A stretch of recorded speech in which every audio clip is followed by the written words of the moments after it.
क्रांतीचा जनक या महाराष्ट्रामध्ये जन्माला आला आणि या यवतमाळमध्ये खास करून जन्माला आला, तोच यवतमाळ आता आत्महत्यासाठी ओळखला जातो. वसंतराव नाईकांची ओळख पुसली नाही पाहिजे, नकाशाहून ते ताजी तवानी राहिली पाहिजे.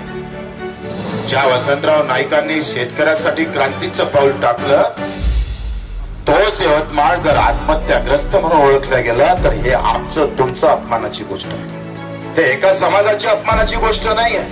छत्रपती शिवराय म्हणजे मराठ्याचा आणि वसंतराव म्हणजे बंजाराचा असं म्हणणारी अवलाद गावात गावात आम्ही पाहतो निस्तनाभूत केली पाहिजे. हे सगळे महापुरुष एका जाती धर्मासाठी लढले नाहीये, हे सगळ्यांसाठी लढले. मग बाबासाहेब आंबेडकर असू द्या, महात्मा ज्योतिबा फुले असू द्या, अहिल्यादेवी होळकर असू द्या, यांनी तुमच्या आमच्यासाठी सगळ्यांच्या भल्यासाठी काम केलेलं आहे. बच्चू कडू हीच यात्रा जर एखाद्या जातीसाठी पैदल काढली असती ना, बोंबलाची गरज पडली नसती. 10 लोक एकत्र झाले असते. कारण जाती धर्माचं स्पिरिट येतं, कुठल्याही जातीचं असू द्या, पण शेतकरी आहे, समुद्रासारखे आहे, त्या ताकदीचे आहे.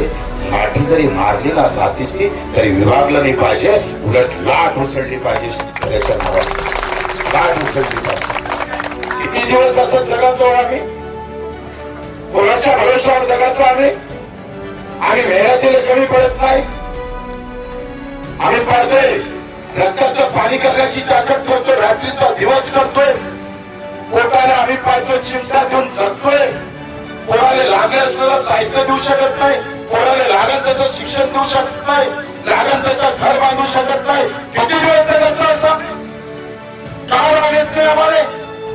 हा राग आला पाहिजे. कोणाच्या नेत्याच्या ताकदीवर नाही तर खोट्याच्या स्वतःच्या दमावर ही लढाई जिंकता आली पाहिजे. याच्यासाठी आम्ही आलो.